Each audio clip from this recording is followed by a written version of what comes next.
Control system में दो type के रेस्पॉन्सेज होंगे, एक होगा फर्स्ट ऑर्डर सिस्टम का रेस्पॉन्स और सेकंड होगा आपका सेकंड ऑर्डर सिस्टम का रेस्पॉन्स।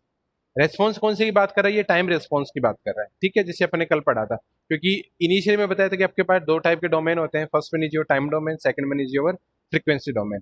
अभी अपन ओनली टाइम डोमेन की बात कर रहे हैं। टाइम डोमेन का मैंने पूरा आपको बता दिया कि टाइम डोमेन बेसिकली क्या होता है, टाइम रेस्पॉन्स क्या होता है, टाइम रेस्पॉन्स में भी कौन कौन से उसके पार्ट होते हैं, ट्रांजिएंट रेस्पॉन्स क्या होता है, स्टेडी स्टेट रेस्पॉन्स क्या होता है।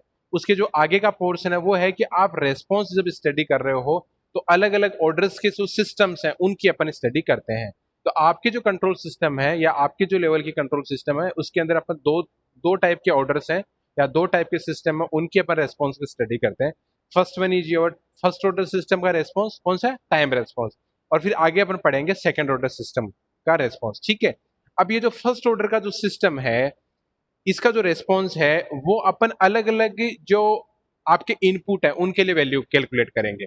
जैसे मान लो कि आपका फर्स्ट ऑर्डर सिस्टम है, उस फर्स्ट ऑर्डर के सिस्टम को हम अगर मान लो कि आपने स्टेप इनपुट दिया है तो उसका आउटपुट क्या आएगा, अगर उसको रैंप इनपुट दिया है तो उसका रिस्पॉन्स क्या आएगा या आउटपुट क्या आएगा, अगर उसको आपने इंपल्स इनपुट दिया है तो क्या आपका आउटपुट आएगा। इसके बारे में अपन डिटेल में स्टडी करने वाले हैं। इसलिए मैंने कल जो आपको दो वीडियो शेयर किए थे उसके अंदर ये बताया था कि इन दोनों रेस्पॉन्सों को इनके जो टेस्ट सिग्नल्स हैं, यानी स्टेप इनपुट है, आपका रैंप इनपुट है, पैराबोलिक है या इंपल्स इनपुट है, इन सब के आपको जो लाप्लास है उनके बारे में पता होना चाहिए। बेसिकली उन टेस्ट सिग्नल का मीनिंग क्या है या what is the actual utilization of these test signals, you must know about it. तो मैंने वो कल शेयर कर दिया है, होपफुली आपने देख लिए होंगे। तो response of first order system, तो सबसे पहले अपन क्या करते हैं कि कोई एक फर्स्ट ऑर्डर सिस्टम लेते हैं, उसका रेस्पॉन्स कैलकुलेट करते हैं किसी एक पर्टिकुलर इनपुट के लिए। तो अपन पहले बात करते हैं कैसे। तो देखो क्या किया, फर्स्ट ऑर्डर सिस्टम। तो फर्स्ट ऑर्डर सिस्टम किसकी बात कर रहा है, ये बात कर रहा है कि अगर मान लो मैंने एक कोई ये क्लोज लूप सिस्टम में लेता हूं कोई भी, ठीक है। इस क्लोज लूप सिस्टम में क्या है, this is my forward path gain, okay, this is my feedback path gain. ये मेरा इनपुट है आर ऑफ एस और ये आउटपुट है मेरा सी ऑफ एस, ओके। तो यहाँ पे ये आर ऑफ एस क्या आपका एडिशन हो रहा है और जो फीडबैक है कौन सा फीडबैक आपका नेगेटिव फीडबैक। ये ऑलरेडी सब चीजें मैं बता चुका हूँ आपको, है ना। नेगेटिव फीडबैक क्यों है, क्योंकि आपका माइनस यहाँ पे आ रहा है, अगर ये प्लस होता तो क्या होता आपका पॉजिटिव फीडबैक होता, ठीक है।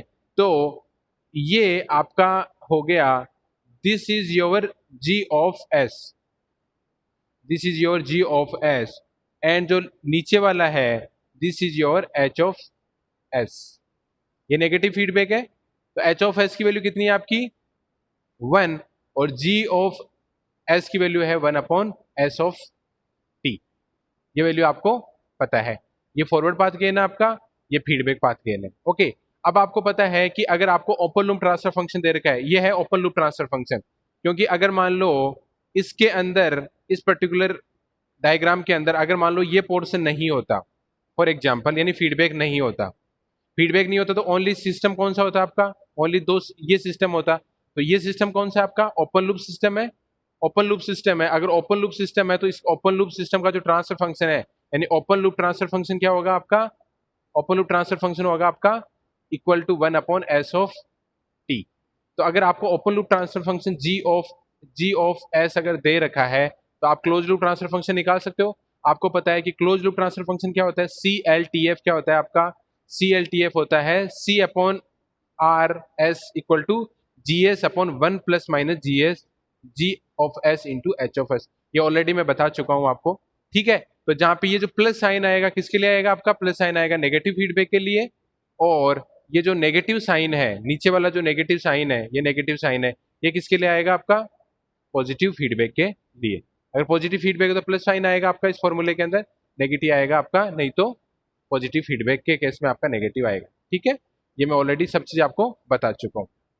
तो यहाँ पे देखो जी ऑफ एस कितना दे रखा है आपको 1 अपॉन एस टी दे रखा है, okay. G of S equal to कितना क्या दे रखा है आपको 1 अपॉन एस टी दे रखा है, तो 1 अपॉन एस टी वैल्यू मैंने पुट कर दी है 1 एज इट इज, क्योंकि फीडबैक कौन सा आपका नेगेटिव फीडबैक है तो साइन क्या आ जाएगा आपका प्लस।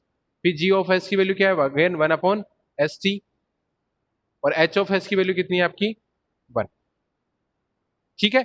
ये वैल्यू जब पुट कर दी और जब इसको फाइनली मैंने सॉल्व किया तो वैल्यू आएगी आपकी, ट्रांसफर फंक्शन क्या आ जाएगा आपका एस टी आपका कॉमन आ जाएगा, इधर भी एस टी एलसीएम आ जाएगा, यहाँ पे भी एस टी को एलसीएम आ जाएगा, ये एस टी इधर मल्टीप्लाई हो जाएगा इससे, तो ये क्या finally C S upon R S equal to क्या आ जाएगा 1/1 प्लस एस ऑफ टी। तो ये फाइनली आपका क्या आ जाएगा, ट्रांसफर फंक्शन की वैल्यू क्या आ जाएगी 1/1 प्लस एस टी। ओके, ये ट्रांसफर फंक्शन आ गया।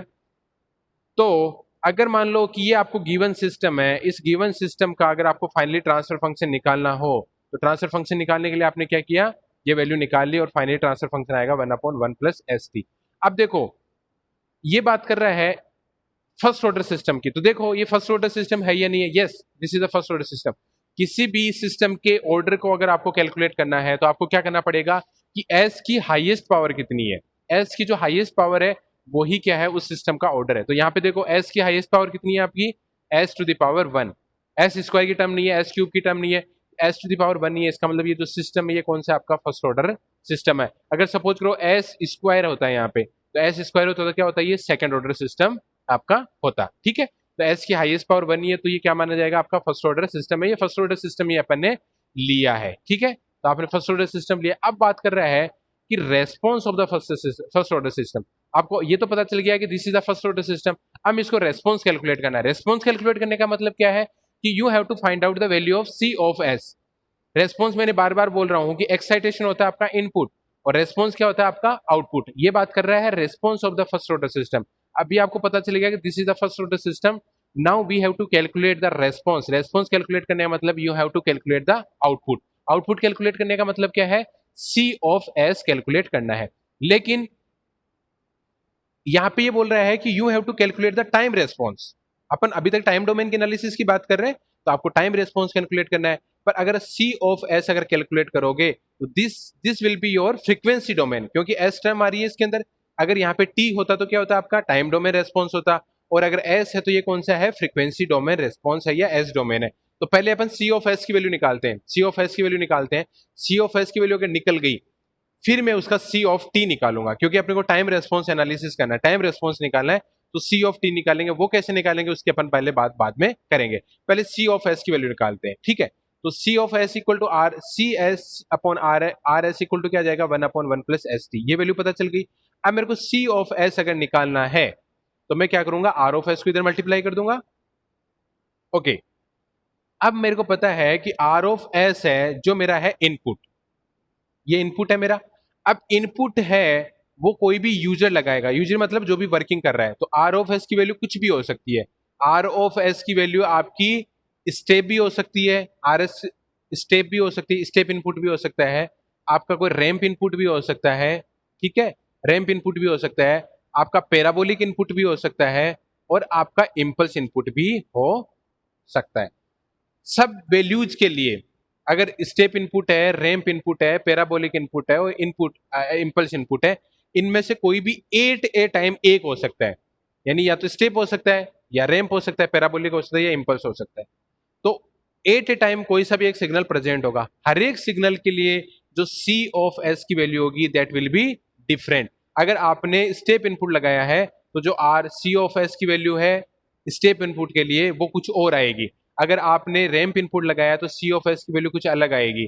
अगर आपने पैराबोलिक लगाया तो सी ऑफ एस की वैल्यू कुछ अलग आएगी, और अगर आपने इम्पल्स लगाया तो पैराबोलिक की इसकी सी ऑफ एस की वैल्यू अलग अलग आएगी। क्यों आएगी देखो इधर, क्योंकि C of S equal to क्या है 1/s t plus 1 into R of S into R of S. अगर आर ऑफ एस की वैल्यू अगर चेंज हो रही है, अगर स्टेप है, अगर रैंप है, अगर पैराबोलिक है और अगर इम्पल्स है, अगर ये वैल्यू चेंज है, अगर ये सारी की सारी वैल्यूज अगर डिफरेंट है, तो इसका मतलब आपका जो सी ऑफ एस भी है वो भी क्या हो जाएगा आपका डिफरेंट होगा। क्योंकि अगर आर ऑफ एस की वैल्यू अगर डिफरेंट है तो सी ऑफ एस की वैल्यू भी क्या हो जाएगी, डिफरेंट हो जाएगी। क्योंकि आर एस की वैल्यू अगर चेंज करोगे तो सी ऑफ एस की वैल्यू भी आपकी क्या होगी, चेंज होगी, ठीक है। देखते हैं इसका। तो सबसे पहले अपन क्या करते हैं कि इसकी इस जो गिवन सिस्टम है इसका अपन रेस्पॉन्स कैलकुलेट करते हैं स्टेप इनपुट के लिए। सबसे पहले अपन क्या लेते हैं, स्टेप इनपुट लेते हैं कि ये स्टेप इनपुट पे इस सिस्टम का रेस्पॉन्स क्या होता है, देखते हैं। तो मैंने क्या किया, अगर स्टेप इनपुट लगाया तो आपको मैंने जो टेस्ट सिग्नल है उसके अंदर आपने देखा होगा कि रैंप अगर आपका स्टेप इनपुट है मतलब आर ऑफ एस की वैल्यू अगर स्टेप इनपुट का मतलब क्या है, यू ऑफ टी है, यूनिट स्टेप इनपुट की बात कर रहा हूं मैं। यूनिट स्टेप इनपुट अगर है तो उसकी वैल्यू यू ऑफ टी है। अगर sorry just one second, R of T की वैल्यू अगर U of R of T की वैल्यू अगर यू ऑफ टी है, यानी इनपुट की वैल्यू अगर यू ऑफ टी है, इनपुट की वैल्यू, तो इसका अगर मैं लाप्लास की बात करूं, इसके अगर लाप्लास की बात करूं तो इसका लाप्लास क्या हो जाएगा, R of S, U of T का लाप्लास क्या हो जाएगा आपका 1/s। ये मैंने टेक्स्ट सिग्नल के अंदर आपको बताया है, ठीक है। तो 1/s है तो आर एस की वैल्यू क्या पुट कर दो आप यहाँ पे 1/s। तो मैंने क्या किया, फॉर फर्स्ट ऑर्डर सिस्टम आपका सी एस अपॉन दिस होता है, और C S equal to 1/s T plus 1, और ये आर एस है, ये मल्टीप्लाई हो जाएगा। इनपुट अगर यूनिट स्टेप इनपुट है तो आर एस की वैल्यू क्या जाएगी आपकी 1/s। 1/s है, इसको आपने मल्टीप्लाई कर दिया, आर एस की जगह क्या लिख दिया आपने 1/s। ये जो 1/s है इसको आपने ये कर दिया, तो फाइनली क्या हो जाएगा ये C S equal to 1/s into S T plus 1। अब आपने मैथमेटिक्स में पिछले साल पढ़ा होगा पार्शियल फ्रैक्शन सिस्टम, या पार्शियल फ्रैक्शन अपन कैसे करते हैं। तो पार्शियल फ्रैक्शन अगर आप करोगे, और आई थिंक लास्ट ईयर मैंने भी शायद किसी पर्टिकुलर टॉपिक के अंदर आपको बताया होगा पार्शियल फ्रैक्शन के बारे में, ठीक है। तो पार्शियल फ्रैक्शन अगर आप करोगे तो पार्शियल फ्रैक्शन करने पर इसका अगर पार्शियल फ्रैक्शन करोगे तो जो सी ऑफ एस की वैल्यू आएगी वो क्या आ जाएगी 1/s minus T upon 1/s into T. This is your C of S after partial fraction. Okay, partial fraction के बाद में सी ऑफ एस की वैल्यू क्या आ जाएगी 1/s minus T upon 1/s T, ठीक है। अगर किसी को फिर भी कोई डाउट है तो पर्सनली में मेरे को व्हाट्सएप मैसेज कर सकता है, मैं उनको बता दूंगा, ठीक है। तो ये आ गया आपका। अब इसका देखो, ये तो आया C of S equal to this, C of S equal to आ जाएगा। अब इसको अगर आप फाइनली और सोल्व करोगे आप, तो यहाँ पे टी कॉमन आ गया, टी कॉमन आएगा तो टी ऊपर वाले से टी से कैंसिल हो जाएगा, और ये क्या आ जाएगा आपका 1/t। This will be 1/t, तो s प्लस 1/t, तो आ जाएगा 1/s माइनस t से t कैंसिल हो जाएगा 1/s plus 1/t। C S equal to 1/s minus 1/s plus 1/t। Okay, अब देखो ये तो वैल्यू आई सी ऑफ एस की। अब मेरे को क्या कैलकुलेट करना है, इसका time domain analysis calculate, time domain response मेरे को कैलकुलेट करना है। जो टाइम डोमेन रेस्पॉन्स अगर कैलकुलेट करना है तो मैं क्या करूंगा, देखो अगर आपको टाइम डोमेन को अगर आपने फ्रीक्वेंसी डोमेन में कन्वर्ट कर रहे हो, जैसे मैंने R of T equal to U of T माना था, जब मैंने इसको फ्रीक्वेंसी डोमेन में कन्वर्ट करूंगा या एस डोमेन में कन्वर्ट करूंगा तो क्या लूंगा मैं, इसका लाप्लास लूंगा। तो आर ऑफ टी किस में कन्वर्ट हो जाएगा, आर ऑफ एस में। यू ऑफ टी का वैल्यू क्या हो जाएगी 1/s। लेकिन जब अगर आप फ्रीक्वेंसी डोमेन को टाइम डोमेन के अंदर कन्वर्ट करते हो तो आपको क्या लेना पड़ेगा, इनवर्स लाप्लास लेना पड़ेगा। अगर आपको टाइम डोमेन से फ्रीक्वेंसी डोमेन में कन्वर्ट करना है तो लाप्लास लोगे आप, लाप्लास ट्रांसफॉर्म। और अगर फ्रीक्वेंसी को आपको टाइम डोमेन में कन्वर्ट करना है तो you have to take the inverse Laplace. और जब मैं इसका इनवर्स लाप्लास लूंगा, जब मैं इन पर इनवर्स लाप्लास लूंगा, तो देखो जैसे u ऑफ t का लाप्लास होता है 1/s, तो 1/s का लाप्लास इनवर्स लाप्लास क्या होगा आपका u ऑफ t। ओके, दूसरी तरीके से ये 1/s प्लस a का फॉर्मेट है। देखो अगर आपने, आपके पास में अगर ये है 1/s प्लस a अगर आपको दे रखा है, ठीक है, तो अगर इसका इनवर्स लाप्लास लेते तो आता है e to the power minus a into T, ये स्टैंडर्ड लाप्लास होता है, ठीक है 1/। तो देखो ये इसी का ही फॉर्मेट है। यहाँ पे a की वैल्यू क्या है आपकी, a इक्वल टू है आपका 1/t। तो a की वैल्यू 1/t है तो इसकी वैल्यू पुट कर दो यहाँ पे, तो फाइनली वैल्यू क्या हो जाएगी आपकी e to the power minus 1/t, 1/t into T, 1/t into T. Okay, ये वैल्यू आ जाएगी आपकी। तो देखते हैं क्या आता है। तो इसका इनवर्स लाप्लास लिया, इसका इस कंप्लीट का अगर इनवर्स लाप्लास लिया तो 1/s का वैल्यू क्या आ जाएगा u ऑफ t, और 1/s प्लस 1/t का क्या आ जाएगा e to the power minus 1/t into T. तो इसको मैं लिख सकता हूँ minus t/t into U of T. तो फाइनली वैल्यू इसमें भी ut है, इसमें भी ut है, दोनों को मैंने कॉमन ले लिया, तो c ऑफ t की वैल्यू क्या आ जाएगी आपकी 1 minus e to the power minus t/t into U of T. ये तो चीज हुई ये। यानी देखो अगर मैं इसको तो कंक्लूसिव फॉर्मेट में बताऊं या इसको मैं वापस रिवाइज कराऊं, तो देखो सबसे पहले अपना टॉपिक था कि response of the first order आपको सिस्टम फाइंड आउट करना है। तो पहले फर्स्ट ऑर्डर सिस्टम आपने डिजाइन किया, उसके लिए क्या किया कि एक open loop transfer function 1/st लिया, उसमें फीडबैक लगाया एक, तो जब क्लोज लूप ट्रांसफर फंक्शन आया वो क्या आया आपका, ये आया 1/1 plus s into T, C S upon R S. फिर मेरे को रेस्पॉन्स निकालना है, रेस्पॉन्स निकालना मतलब कौन सा रेस्पॉन्स, टाइम रेस्पॉन्स निकालना है, तो मतलब सी ऑफ टी निकालना है। first you have to find out the C of S, then you have to convert it into C of T by taking the inverse Laplace. तो C of S मैंने निकाला, तो C of S equal to क्या आ जाएगा मेरा 1/ST + 1 into R of S. फिर मैं जो टाइम डोमेन एनालिसिस कर रहा हूँ या टाइम डोमेन रेस्पॉन्स निकाल रहा हूँ, वो किसका निकाल रहा हूँ मैं, इस सिस्टम का फॉर स्टेप इनपुट. रैंप की बात करेंगे, पैराबोलिक की बात करें, सबकी बात करेंगे, पहले ओनली अपन स्टेप इनपुट की बात करें. तो आर ऑफ एस की वैल्यू क्या हो जाएगी 1/S, क्योंकि आपका यू आर ऑफ टी क्या है, यू ऑफ टी है. जब इसका लाप्लास लेंगे तो क्या हो जाएगा 1/S स्टेप इनपुट. ओके, फिर अपन इसका जब पार्शियल फ्रैक्शन करेंगे तो क्या आ जाएगा C of S equal to 1/S minus T upon 1+ST. T से टी आपका कैंसिल आ गया तो ये आ जाएगा S प्लस 1/T. फिर इसका इनवर्स लाप्लास लिया तो ये आ जाएगा ये, और finally C T equal to this. अब ये चीज तो हुई, ये आपका रेस्पॉन्स ये पता चल गया. ये आपका जो स्टेटमेंट आया है, this is your mathematical statement. कि मैथमेटिक्स में क्या आया कि सी टी की वैल्यू 1 - e⁻ -t/t ut ये आया है. अब इसका अपन एनालिसिस करते हैं जब ग्राफिकली, ये ग्राफिकली इसका रिप्रेजेंटेशन कैसा होगा या ग्राफिकली से ये प्रेजेंट होगा, तो उसके लिए देखते हैं. तो देखो, मैंने टेस्ट सिग्नल के अंदर आपको बताया है कि जो रैंप इनपुट स्टेप इनपुट होता है, इनपुट की बात कर रहा हूं अभी मैं, तो इनपुट कैसा होता है आपका, स्टेप इनपुट होता है कुछ इस टाइप से होता है कि ये मेरा t है टाइम, ओके, और ये है मेरा u of t, r of t है u ऑफ t. ये स्टेप यूनिट इनपुट की बात कर रहे हैं तो इसका मैग्नीट्यूड कितना होगा आपका 1. देखो, अभी जो मैं चीज समझा रहा हूं 5 मिनट या 7 मिनट में जो चीज है उसको बहुत केयरफुल चीज समझने की जरूरत है. क्यों जरूरत है, क्योंकि देखो अभी तक देखो थ्योरी तो कंसीडर हो जाएगी, थ्योरी में कोई बहुत बड़ी चीज नहीं है कि आपने लाप्लास अगर आता है कि are S equal to 1/S है, आपने वैल्यू पुट कर दी, इनवर्स लाप्लास आता है आपका, ये निकल के 1 - e⁻t/t इंटू यूटी, ये भी आ गया, सारी चीजें हो गई. लेकिन ये सब चीजें निकलने का और इसका फिजिकल मीनिंग क्या है, what is the actual principle behind it, you should knowledge about it. कि आपको वो चीजें पता होनी चाहिए कि यार ये चीज हो रही है तो क्यों हो रही है, या इसका आउटपुट ऐसा क्यों आ रहा है, या इसका जो ग्राफिकल रिप्रेजेंटेशन है वो कैसा है. यानी ये जो डायग्राम है बहुत ही इंपॉर्टेंट है, इसको समझने की जरूरत है. देखो मैंने क्या किया है, एक फर्स्ट ऑर्डर सिस्टम लिया, उसमें मैंने इनपुट लगाया दिस वन, ये मैंने इनपुट लगाया जिसका टी इनपुट है और 1 इसका मैग्नीट्यूड है. अब देखो स्टेप इनपुट का मतलब क्या है कि टाइम के हर एक इंस्टेंट पे उसका जो magnitude that is always 1. Time के हर एक इंस्टेंट पे जो वैल्यू है उस वो कितनी है 1 है. टाइम का कोई भी इंस्टेंट ले लो आप, t इक्वल टू 0 लो तो भी आपकी वैल्यू 1, t इक्वल टू 2 लो तो भी value 1, t equal to infinite लो तो भी वैल्यू आपकी है 1. अब मैंने अगर ये इनपुट अगर किसी फर्स्ट ऑर्डर के सिस्टम में अगर लगा दिया है तो मेरे को इसको रेस्पॉन्स कैलकुलेट करना है कि वो जो आउटपुट होगा उसका बिहेवियर कैसा होगा. अगर मैंने इनपुट ये लगाया है तो मैं आउटपुट को मैं कैलकुलेट करता हूं कि आउटपुट मेरा कैसे होगा. तो आउटपुट आपका क्या आया था, सी ऑफ टी इक्वल टू क्या आया था 1 माइनस e⁻t/t. ये है सी टी इक्वल टू 1 - e⁻t. अब देखते हैं कि एक्चुअली इनपुट आपका ये है, इनपुट आपका ये है, आउटपुट आपका ये है, this one is your output. अब मेरे को अलग अलग टी की अलग अलग वैल्यूज के लिए मैं इसको कैलकुलेट करता हूं कि क्या होता है.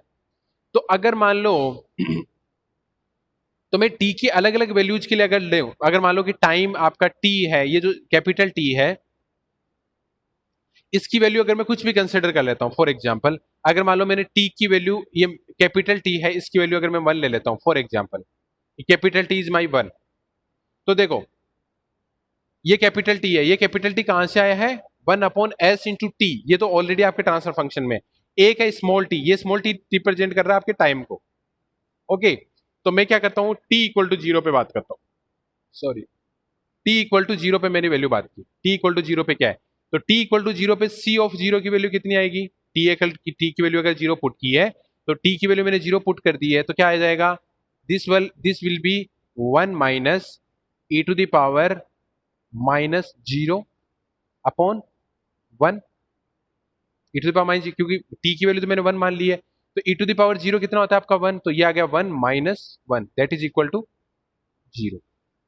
तो देखो जब t की वैल्यू 0 थी तो वैल्यू कितनी आई आपकी 0. बहुत केयरफुल देखने की जरूरत है इसको, अगर आपको नींद आ रही है ना तो थोड़ा सा अलर्ट हो जाना यहाँ पे. ये चीज तो ये समझ में आई कि जब t की वैल्यू अगर आपने 0 पुट की है, t की वैल्यू 0 पुट की है तो वैल्यू कितनी आई आपकी 0. ओके, अब मैं क्या करता हूं कि t इक्वल टू 1 की बात करता हूं, t इक्वल टू 1 की बात करता हूं कि t की वैल्यू मैंने 1 पुट की है। अगर t की वैल्यू मैंने 1 पुट की है या t की वैल्यू मैं t मान के चलता हूं, फॉर एग्जांपल t की वैल्यू है मेरी t, कैपिटल T। t की वैल्यू ये कुछ भी हो सकती है आपकी, 2 सेकंड, 5 सेकंड, 3 सेकंड, कुछ भी है। जब t की वैल्यू मैंने ये की तो c ऑफ t, क्योंकि t की जगह क्या हो गया आपका t, c of capital T equal to 1 minus e to the power minus capital T upon capital T, क्योंकि t की वैल्यू में t पुट कर दी है। ये कैपिटल T से ये कैपिटल T कैंसिल हो गया, तो कितना आ जाएगा ये 1, तो ये 1 minus e to the power minus 1 आ जाएगा। इसको अपन लिख सकते हैं 1 माइनस 1 अपॉन ई, और जब 1 अपॉन ई की वैल्यू कैलकुलेट करोगे और उसको 1 से माइनस करोगे तो वैल्यू आएगी आपकी 63.2, या इसको अपन बोल सकते हैं 0.632 इसकी वैल्यू आएगी अगर आप कैलकुलेट करोगे 1 माइनस 1 अपॉन वी की ई की वैल्यू अगर कैलकुलेट करो तो वैल्यू आएगी 0.632। अगर इसको मैं 100 से मल्टीप्लाई किया तो कितनी क्या जाएगी 63.2%। इसका फिजिकल मीनिंग क्या है? इसका फिजिकल मीनिंग ये है कि इस सिस्टम फर्स्ट ऑर्डर सिस्टम के अंदर कि जो ये आपका टी है, this is your capital T, ये कैपिटल टी इसका टाइम कांस्टेंट है। जिस हिसाब से अगर मैं आर और सी, अगर मेरे सर्किट के अंदर कोई पैरामीटर है, मतलब रेजिस्टेंस और कैपेसिटर है, अगर आर सी है तो जो टाउ होता है that is your time constant, वो होता है आर इंटू सी। अगर आपका रेजिस्टेंस और इंडक्टर का केस है तो आपका टाइम कांस्टेंट होता है आर बाई एल। उसी तरीके से फर्स्ट ऑर्डर सिस्टम में उसका टाइम कांस्टेंट है जो एस अपॉन टी, उसने बताया था कि 1 अपॉन एस टी है। इस 1 अपॉन एस टी में जो टी है this is your time constant, this is your time constant. तो अगर आपने टाइम की वैल्यू टाइम कांस्टेंट के बराबर कर दी, देखो ध्यान से देखने की जरूरत है, अगर टाइम की value actual time small T की वैल्यू अगर टाइम कांस्टेंट के बराबर कर दी है तो आपका जो आउटपुट होगा वो फाइनल वैल्यू का 63.2% पहुंच जाएगा। होपफुल ये चीज समझ में आएगी। अगर मैं रिपीट कर देता हूं कि अगर फर्स्ट ऑर्डर सिस्टम लिया है आपने, स्टेप इनपुट अगर दिया है और अगर आपने स्मॉल टाइम टी की वैल्यू अगर टाइम कांस्टेंट कैपिटल टी के बराबर कर दी तो आपका जो आउटपुट होगा वो कितना हो जाएगा, आपका फाइनल वैल्यू जो आपकी मिलनी चाहिए उसका 63.2%। आप ये बोलोगे सिर्फ फाइनल वैल्यू क्या है? जिस हिसाब से कल मैंने एग्जांपल बताया था कि अगर आपने कोई एक सप्लाई लगाई है, ऑटो ट्रांसफॉर्मर से आप वैल्यू चेंज कर रहे हो, 50 वोल्ट पे आपने अगर इनपुट वोल्टेज लगाई है, इनपुट वोल्टेज आपका 50 वोल्ट है, तो आप ये देखोगे कि वोल्ट मीटर में आफ्टर ए सर्टेन टाइम बाद में या फ्लक्चुएशन के बाद में उसका जो वोल्टेज होगा दैट विल बी 50 वोल्ट, यानी आपका आउटपुट क्या है 50 वोल्ट है, इनपुट भी कितना है 50 वोल्ट है, यानी आउटपुट हमेशा इनपुट के बराबर तो पहुंचना ही पहुंचना है, लेकिन वो डायरेक्टली नहीं पहुंचेगा, it will take some time, 10 volt, 20 volt, 30 volt, then आगे जाएगा, देन पीछे जाएगा और फाइनली जाके क्या हो जाएगा आपका कांस्टेंट हो जाएगा। तो इसी तरीके से आपने इनपुट कितना लगाया है, इनपुट आपने लगाया यूनिट, क्योंकि यू ऑफ टी की वैल्यू कितनी है आपकी 1, क्योंकि स्टेप इनपुट लगाया आपने, यानी आउटपुट तो आपका सी ऑफ टी की वैल्यू तो फाइनल वैल्यू आपकी 1 ही आनी है, ये तो फिक्स है क्योंकि इनपुट ही आपने U of T equal to 1 लगाया है। लेकिन अगर आपने time T equal to T लगाया है, टी इक्वल टू टी मतलब small T equal to capital T लगाया है, उस टाइम पे आउटपुट की वैल्यू कितनी होगी आपकी 63.2%, मतलब फाइनल वैल्यू का 63.2% पे ही पहुंच पाएगा, क्योंकि यही तो रेस्पॉन्स है। रेस्पॉन्स का मतलब क्या है कि टाइम की अलग अलग इंस्टेंट पे आपका टाइम के अलग अलग इंस्टेंट पे आपका आउटपुट कितना है, यही तो वैल्यू अपन कैलकुलेट कर रहे हैं। ओके, अब अपन क्या करते हैं कि ये तो बात हुई जब आपने वैल्यू लगाई जब टाइम की वैल्यू स्मॉल टी के बराबर। अब मैं क्या करता हूं कि जो कैपिटल स्मॉल टी है उसकी वैल्यू मैं कर देता हूं 2 इंटू टी, 2 टी कर दी मैंने, यानी जो सर्किट का जो टाइम टाइम कांस्टेंट है उसकी डबल कर दी। तो देखो देखते हैं सी ऑफ 2 टी की वैल्यू कितनी आएगी आपकी, सी ऑफ 2 टी की वैल्यू आएगी 1 minus E to the power minus T की जगह 2 टी अपॉन टी, ये टी से टी कैंसिल हो जाएगा तो वैल्यू हो जाएगी 1 minus E to the power minus 2, E to the power minus 2। इसको अपन सोल्व करेंगे तो बोल सकते हैं 1 माइनस 1 अपॉन ई स्क्वायर।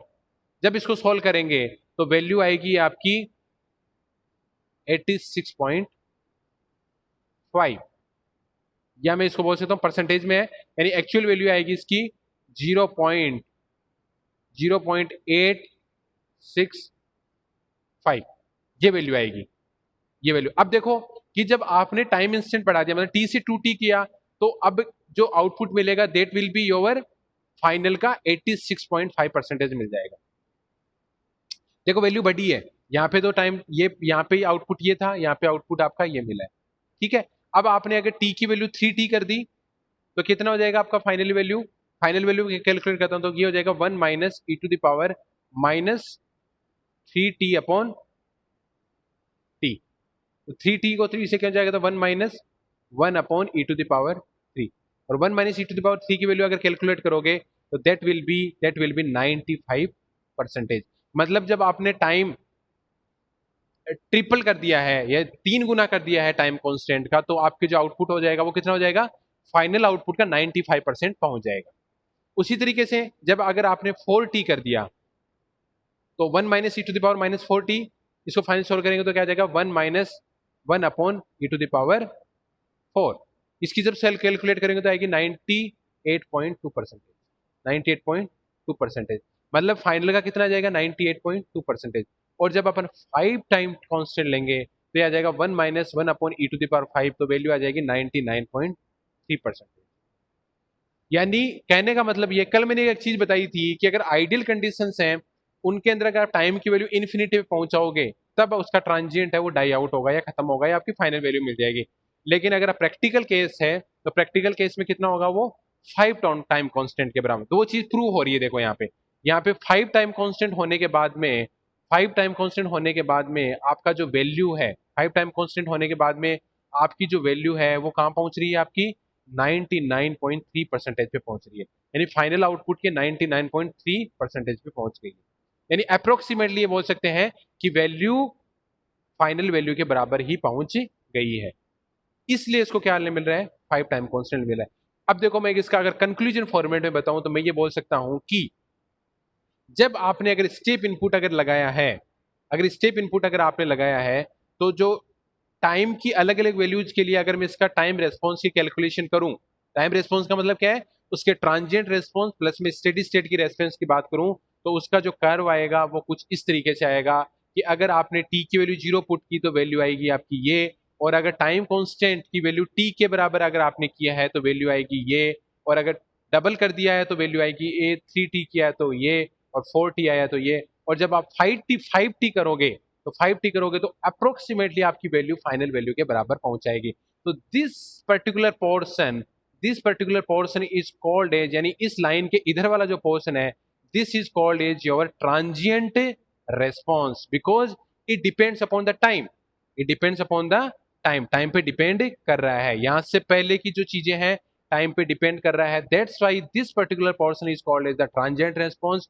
और इस लाइन के बाद का जो रेस्पॉन्स है, that particular response is called as the steady state response, क्योंकि इसके बाद में आपका जो ये आउटपुट है दैट इज कांस्टेंट। टाइम की वैल्यू कितनी ही चेंज कर दो आप, टाइम की वैल्यू कुछ भी बढ़ा दो, ये आपका हमेशा कांस्टेंट ही रहने वाला है। इसलिए मैंने कल बताया था कि स्टेडी स्टेट कभी भी टाइम पे डिपेंड नहीं करता है, लेकिन जो ट्रांजिएंट रेस्पॉन्स है वो आपका टाइम पे डिपेंड करता है। तो this particular portion is your time response and this particular portion is your steady state response या transient response, and this is the steady state. और मैंने कल बताया था कि ट्रांजिएंट रेस्पॉन्स आपके टाइम रेस्पॉन्स आपके transient response plus steady state response का समेशन होता है। तो this is complete about the first order system. जब आपने स्टेप इनपुट अगर लगाया है, तो स्टेप इनपुट में लगाया है तो this is your transient response and this particular portion is your steady state response. Hopefully ये चीज समझ में आई होगी। फिर भी अगर किसी को डाउट है तो आप मेरे को पूछ सकते हो।